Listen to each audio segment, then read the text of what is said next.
I literally did a double take. I was like, what? What in the fuck is going on here? What is happening in this movie? And all of a sudden the movie had my attention.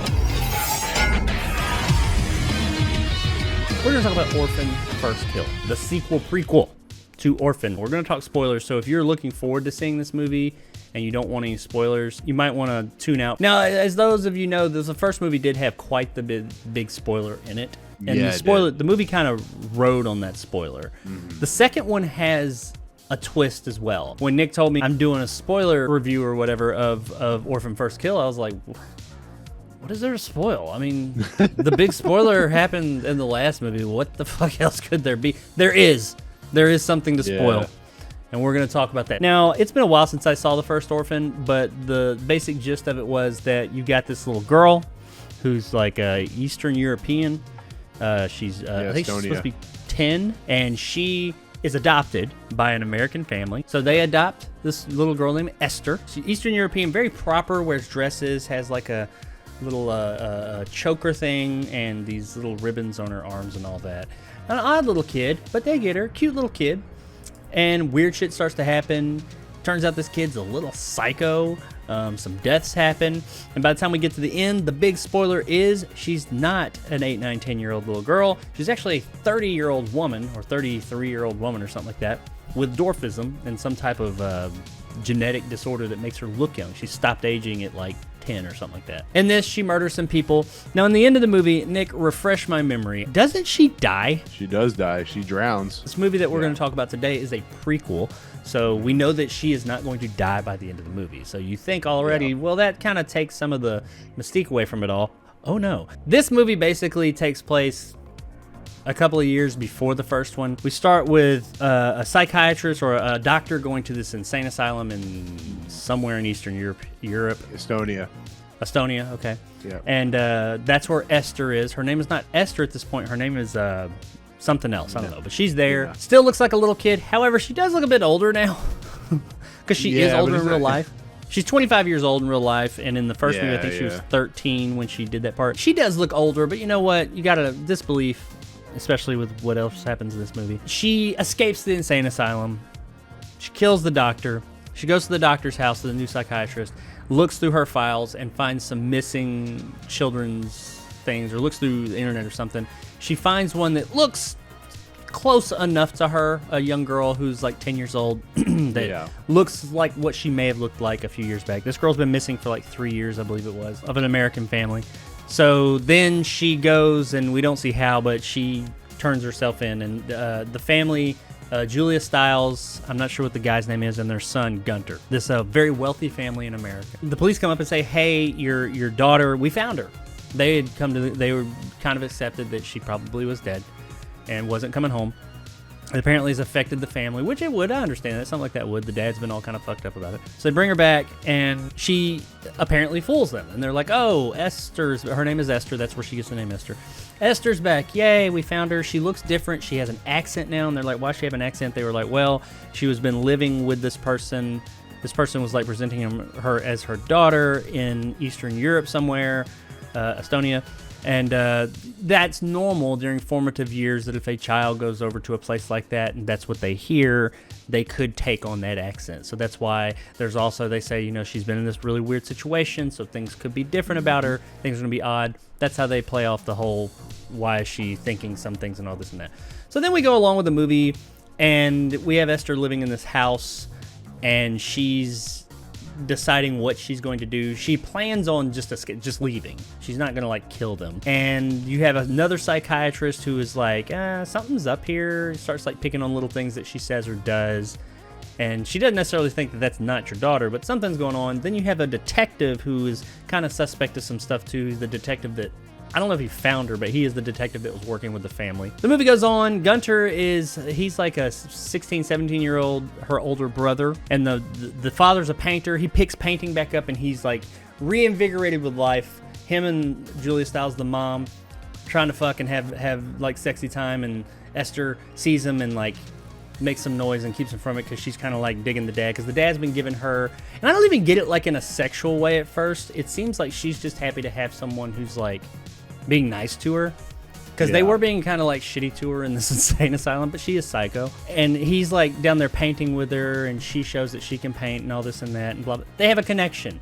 So she doesn't like when she walks in and sees that the mom and the dad are trying to get sexy. That's about to the halfway point of the movie. And up to this point, in my opinion, the movie was fine. It wasn't blowing me away. I was actually watching it while I was editing a video, and I was just kind of like, yeah, it's not bad, it's not good, it's just kind of there. It's nothing special. It was fine. What were your thoughts up to this point of the movie? So up to this point in the movie, that twist ending was actually, I thought, was one of the most clever horror endings in quite a while. I really liked it. So I'm already going into this movie a little down on it, because I'm like, I don't need to see this movie, because if you watch this movie, have never seen the original movie, you kind of ruin the whole purpose and kind of the mystique of that. And I said that in my review. Up to the halfway point, up to the point before the twist, I'm like, it's all right. It's a very standard plot. You're waiting for Esther to do something crazy. You know, she has a rat friend and stuff like that. You're waiting for something to happen, and nothing really happens. And you're waiting for some kind of rug to be pulled under or something like that, and just nothing like that happens. It's just like, oh, it's going to. Well, yeah, it's going to, but yeah, I'm with you. Not a lot was happening. Yeah, it was all set up. Right, and the director is known for doing stuff like The Boy and Brahms the Boy 2. So I was starting to get some Brahms the Boy 2 problems with this, where The Boy is actually pretty interesting, like with this twist and stuff like that. This is having the same problems, where I don't feel like this is a movie that was needed, and I felt like that through the whole movie. But I'm like, for the most part, I'm like, it's a very substandard horror story. It's not great. It's there. I think, some of the kills in the early portions of the movie are cool. You think the doctor, the psychiatrist, or the psychologist, whatever, is going to survive, and she ends up getting killed, and it's kind of a left turn. And I was like, she beats the fuck out of her with a tire iron. Yeah, it's pretty cool. I mean, there's a whole point where the crazy woman with the candy, and she just like beats the hell out of the. Yeah, where'd that chick come from? When she's escaping, I glazed over that. When she's escaping, there's this other crazy lady in there who goes fucking nuts, and to calm her down, you just like throw her a piece of candy. Yeah, and apparently Esther knows this. And when she's leaving, like there's a security guard like, hey, stop, like in the main lobby where you think nobody would be. It's the middle of the night, and then all of a sudden, she says her name, like, Nikki. And this chick turns around like she's a goddamn zombie, goes, Rah! And like attacks the guy, and then she's like, candy, and throws it. And I'm like, okay, that they did that earlier, they set that up. But why was this chick out there just sitting in the fucking corner of this waiting room? I think because Esther opens up all the doors, and she just wanders out. Yeah, did she? When she's in the security room, she just opens up all the doors. Oh, okay. Yeah. That's what I get for editing a video while I was watching this. I didn't see that part. Okay, well, that makes a little bit more sense, I guess. But for the most part, Julia Stiles was fine. The brother is one. I said he was fine, but he is really annoying in this movie. The father, I actually kind of felt for, because it felt like he was like having the most trauma out of everyone, because I think he felt maybe he was like the closest connected to Esther's character. Esther, we find out where she gets the name at and stuff like that, so it was fine. And as well, to piggyback on that, as we learn, the father is probably the best person and the most likable person in this movie. Okay, so we're at the halfway point of the movie. This is when things flip, when they change. Yeah. The last movie waited until pretty much the very end to give you that big reveal that, oh my God, she's actually a 33-year-old woman. You know it from the get-go here. So I'm not really expecting there to be anything. Like I said, I'm doing something else. I'm sitting here watching this movie, just kind of like looking over. I even missed the thing where she let the people out, right? I'm watching this movie, more listening to it and kind of looking over the screen like this while I'm editing a video, and then something happens. So that detective that I told you about a minute ago, ladies and gentlemen, he goes into the house, and there are little weird things that happen throughout the movie. Like, there's some murder in the beginning, and then after that, it's just her living amongst these people, trying to figure out when she's going to escape. And at one point, she does actually leave, but she sees the father painting, and she sees him, and you get this feeling that she doesn't want to leave him. And like I said, at first, it's not like a romantic thing. You just get the feeling it's like, oh, there's this person who's being nice to me, who's treating me like a real person, and I don't want to leave him. He's been really nice to me, and we've got a connection. So she decides not to leave, and she even she's got like a little rat that shows up in the vent, and she talks to it like it's her friend, and she's like, oh yeah, we'll stay here for a little while. This detective goes to the house and lifts one of her fingerprints off of her record. He goes home, and he uses that movie technology that they have on their computers in the movie, and he matches the fingerprints, And apparently it says there's no match. There's no way that this fingerprint from this little girl could be the actual Esther. And he's like, oh shit. And she realized that he had been there and that he had gotten something, so she sneaks out. And that's all we see of her. She turns the shower on like she's in there, and she sneaks out. And also the mother comes home and is looking for her, Julia Stiles. She goes and sees that she's not in the shower, and she walks off screen as well. So anyway, the police officer is sitting there at his house, and he's like, it's not her, oh no, da da da da da. And then all of a sudden, he gets stabbed, and it's Esther behind him, and I think she stabbed him. She stabbed the shit out of him with something. Yeah. I don't remember. And just fucks him up. He's just about dead. He falls on the floor. And then all of a sudden, pow, pow, he gets shot. Like gunshots ring off. And even Esther's like, what the fuck? Who just shot a gun? Why they shooting up in here? Everybody's kind of confused. This cop's dead. Esther's like, what the fuck? I was killing him. Who? You stole my kill. She looks over, and it's the mom. Julia Stiles sitting there with a gun, shoots the shit out of him. And then she says, all right, we got to talk about this. And you're like, I mean, I know I literally did a double take. I was like, what in the fuck is going on here? What is happening in this movie? And all of a sudden the movie had my attention, and I was like, what's going on? So it turned the basic gist, what's going on. Julia Stiles explains to her that, look, I've known all along you weren't Esther, because Esther's dead. Because Gunter, the older son, killed her, supposedly accidentally. She says that they were playing. He always was a little bit rougher with his little sister than he should have been. And they don't say exactly what happened. They just said she was dead. He killed her accidentally. She freaked out, and she said, I did what any mother would do, is I protected my family. So they apparently took Esther's body, disposed of it, the real Esther. The son knows, obviously, he did it. The mother knows, but the father doesn't. The father just knows just thinks that she was kidnapped or just disappeared. And she's like, so when you showed up, I was like, what? Who the fuck is this? Who the fuck this bitch in my house? And she said, but you being back in our lives has reinvigorated my husband. And he is back to being the man he used to be, and that's what I want. My family is back to how they used to be, and I'm going to protect my family because I'm the mother, and that's how I want him. That means you're Esther. You got into this, you picked this, so now you're going to follow through with it. You're going to do it. You are now my daughter. And it comes out, she's like, well, she even apparently off screen explains to her that she's like, you're a 33-year-old or a 30-year-old woman? Really? What the fuck? That's fucking twisted. But she tells her, she's like, now we have to work together now. You are going to be in this family. And from then on, it becomes this like tense cat and mouse-ish thing of everybody in this house knows except for the dad. The son knows. You get that there's something going on throughout the movie. He's been kind of, not a prick, but just kind of like, to this kid. Now he's just a straight up prick to her. The mom's a bitch to her. That's the twist. That the mom knew all along because she actually killed him. And they go and dispose of this cop's body and clean all that up. And even the place they dispose of him at, she's like, Esther's down. It's like a well. She's like, Esther's down there, isn't she? And she's like, don't you fucking say her name. But that's the twist. And from there, we'll get there in a minute. Nick, okay, so you were feeling kind of, this movie's kind of like I was. Just like it is what it is. It's not doing anything special. It's just doing. It's going through the motions. And then this happened. How did this change your perspective on this movie once this big twist happened? And did you see it coming at all? No, I didn't see it coming. I wasn't like you. I wasn't super shocked. I knew they were gonna have to do something. They weren't just gonna make this movie just straight up just like boring ass. I mean, they could have made it boring ass piece. That's of what shit. I thought they were doing. Well, yeah, I thought it was just gonna be. You know how these prequels. That's why I didn't think it was gonna work.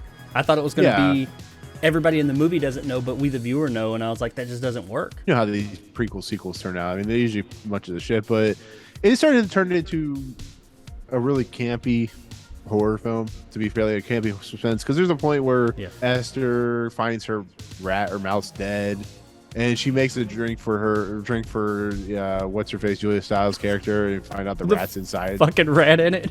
Yeah. So it becomes like you can see Esther is trying to get away. She actually tries to push Julia Stiles and Gunther off the train tracks at some point, and they get the upper hand, and we'll talk about like the end of the movie, which I thought was actually pretty good. But it turned the movie from being just a rote kind of substandard to being like, okay, cool, like they're actually doing something interesting.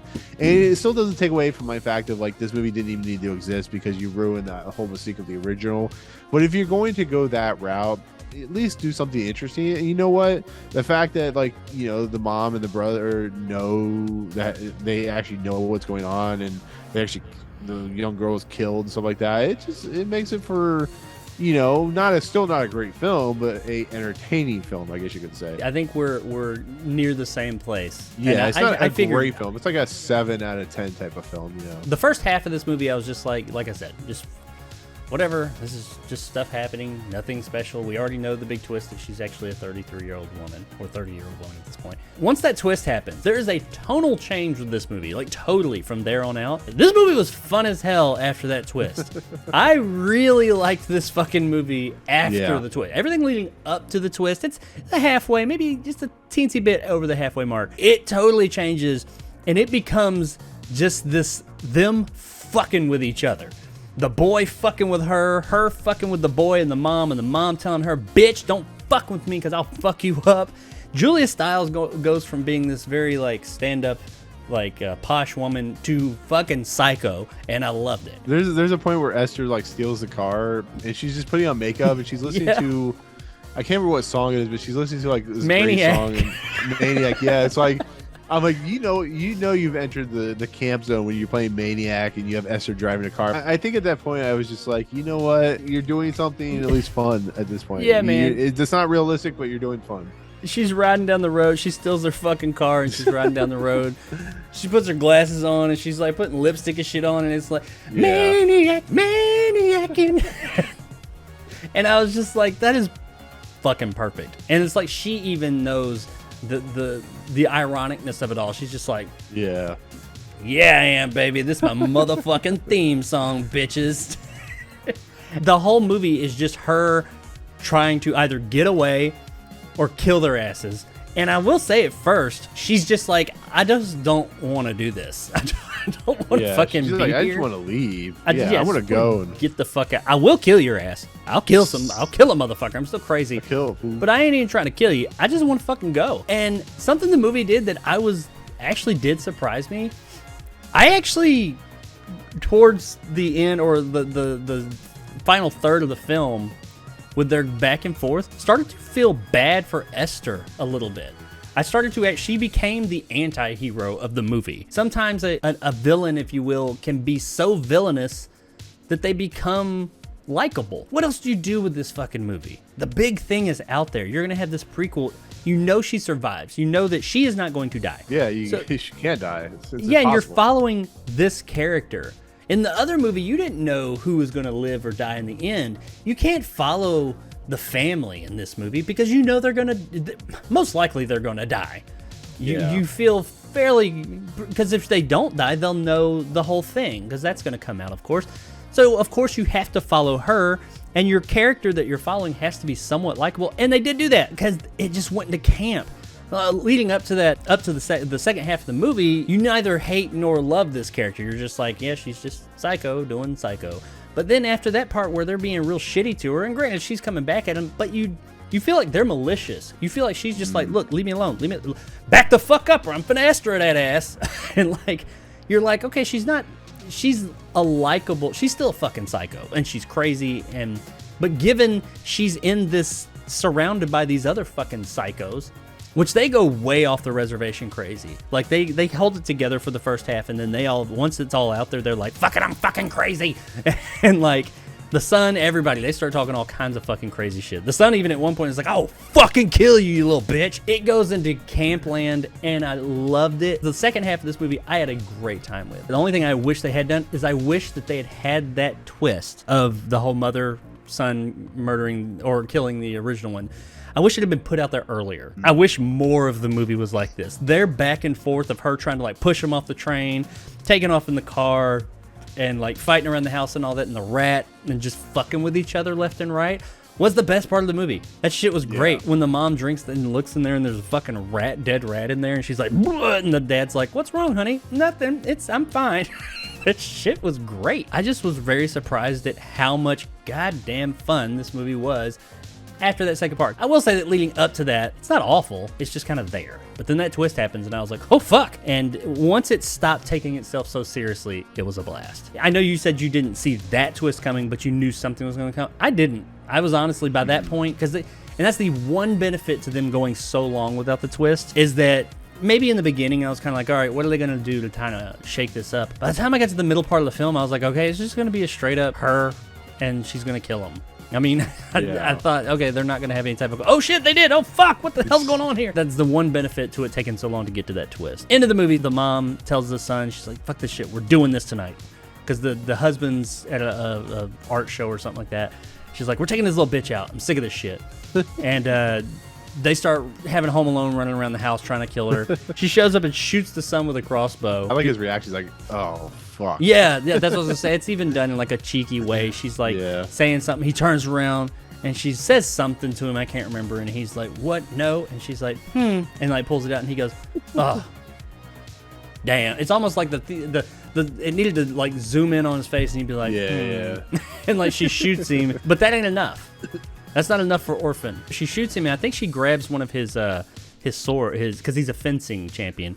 One of his swords, and I think it breaks. And she just goes and starts stabbing the ever living fuck out of him, and like blood going everywhere. So not bad enough she shot him in the heart. Now she got stabbed to shit. She does that. Then her and the mom get into it. They start crawling on top. The house catches on fire. They start crawling on the fucking roof, and like they're hanging off, and the dad comes up there to get in. It's like over the top. The dad's on the roof now, and they're in a mansion. It's like a 4-story house, and they get up there, and she's like, she's a 30-year-old woman. It's not Esther. And she's like, no, she's fucking crazy. She's touching me and trying to kill me. And he's like, what the fuck? And he goes to grab the mom, but she falls, Julia Stiles, and she hits the concrete, and her fucking brains shoot out the top of her goddamn head, which is pretty epic. And he picks up Esther, and when he does, like, her fake teeth she wears, because he, like, grabs her like that, they like pop out, and he's like, what the fuck? And she says, no, daddy, I love you, or what? She's all like, no, I love you, we can make a life together, I love you. And he's like, get the fuck away from me, you freak. She's like, what the fuck? Like pushes him off. I was like, damn, she went from I love you to fuck you, die real quick. Like, Esther is very just flippant in that way, but he hits the ground next to his wife, his brains shoot out of his head too. And Esther's alive. And they don't really give a reason as to why people are like, okay, even if the house burnt down, this kid has a crossbow bolt sticking out of him. And even after being burned, they can tell that he was stabbed 52 times. You're covered in blood that's not yours. The mom and dad are out here on the pavement with their brains everywhere off the top of this house. What the fuck happened here? They don't really get into that. It doesn't matter. But she's just sitting there. She's at the orphanage, and they're like, okay, well, we'll find a family, a good home for this poor girl who's been through so much. And then it ends with her kind of like Norman Bates staring at the camera, smiling. And we go into the original Orphan. I loved where this movie went. I'll say that. It, for me, was on my rating scale. It's worth a rent, man. I was kind of leaning towards worth streaming, and up to that second half, I would have said, yeah, it's worth streaming, maybe lower. It's a well-made movie. I mean, it's not like cheap looking or anything. The performances are fine, but man, everything goes to Cookieville, and they just go fucking batshit crazy after that twist. And I loved it from that point. From that point on, I want to rewatch this movie with some people that haven't seen it, just so I can see their reactions and I can experience that second half. I wouldn't mind fast-forwarding through the first half, but it was fine, like I said, but nothing is whatever. But that second half, after that cop gets shot, shit just goes crazy, and I loved it. I had such a great time with it. I put it this way. I'm not a fan of the fact that it kind of ruins the mystique of the original, but I said there's enough there that if you're an Orphan fan or you've seen Orphan, I think you'll enjoy the movie. That's kind of where I left it at. But, you know, the original thing... Is anybody going into this movie without having seen the original? I just figured anybody who would go into the Orphan sequel and or prequel would have already seen the original movie. I could be wrong. Who knows? I don't know. This was a movie that didn't need to happen, but it was fine for what it was worth. Like I said, I'd probably give it a 7 out of 10 or some shit. If they had done that twist earlier, like in the first third of the movie, and the rest of the movie was just them back and forth, I probably would give this an 8, maybe more. because it was hella fun. This is so much fun after that twist. In my opinion, definitely worth checking out. And I would suggest seeing the first Orphan first, because if not, it's gonna ruin what mystique that movie had. Watch that movie and then watch this one, and I think you can have a really good time. Just make it through that first half. Be like cleaning up the living room or doing some dishes or something, and have it on in the background, just kind of like looking over it like I was for a while. You'll catch enough. The first few minutes is cool when she's in the insane asylum, but from the point she gets out of the insane asylum to around the time when she turns the shower on, anger turns on the shower. She's pissed that somebody's been in her room, and she turns on the fucking shower. At that point, go sit down on the couch and watch the rest of the movie, and you're gonna have a fucking great time. This movie was so ridiculously fun. It's ridiculous, it's over the top, but that's what they needed to do. What else could you do? If you're gonna make the fucking movie, at least make it like that. And if they've talked about they're open to sequels if this one does well. I mean, if they go down the route like this, I'm cool with it. I don't know what else they could do with a sequel, but honestly, I didn't know what else they could do with this. So that's Orphan First Kill, people. Check it out. I think it's definitely worth it, and Nick approves as well. So check it out.